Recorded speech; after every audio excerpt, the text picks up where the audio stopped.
Good morning, class. Last week, we talked about the Spanish colonization using the sword and the cross. And this week, we are going to focus on how the Filipinos struggled for the country's freedom.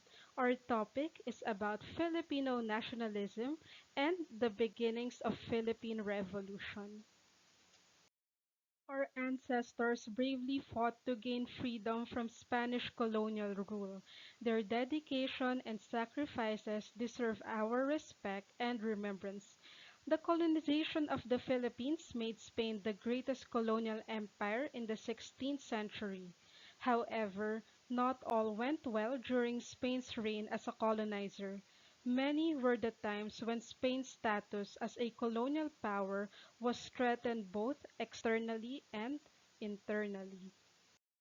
Among the external threats to Spain's colonial might were the Hispano-Portuguese Wars, the Dutch Wars, and the British invasion of the Philippines. Let us look into it one by one. The Hispano-Portuguese War started from the claims of Spain and Portugal over the Philippines and Moluccas. To prevent a conflict between the two, Pope Alexander VI identified a demarcation line that divided the world between the two powers. After several years, Spain had become unhappy with the division, believing that Portugal had emerged with a better position. Hence, the treaty divided the globe between the two empires, Spain and Portugal. The second external threat is the Dutch Wars.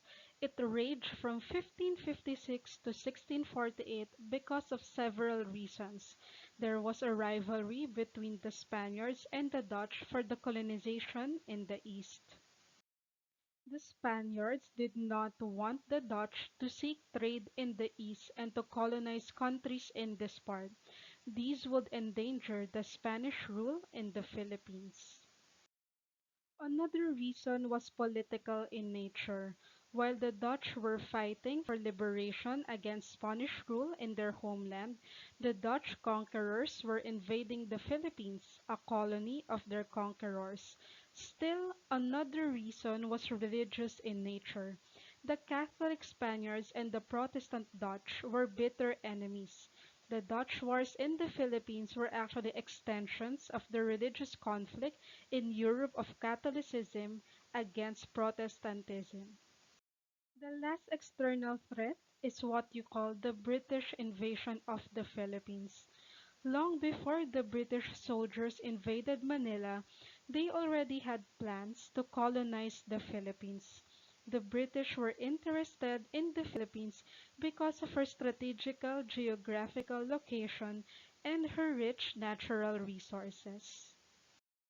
On the evening of September 22, 1761, the British fleet entered Manila Bay in darkness. They were not stopped because they were mistaken for Chinese trade junks. The following morning, two British soldiers alighted from the junks. They carried an ultimatum to the Archbishop of Manila, Manuel Antonio Rojo, for the surrender of Manila. But the ultimatum was strongly rejected. The British invasion brought the Philippines to the attention of the world. During the brief period of the British occupation of Manila, the city was open to foreign trade. The British merchants in India learned of the commercial possibilities in the Philippines. Hence, the Indian money called rupee was introduced in Manila. Today, we learned about the three external threats to the Spanish colonial power. Did you learn something today? I hope you do. If ever you have questions, feel free to message me or leave a comment on the comment section below.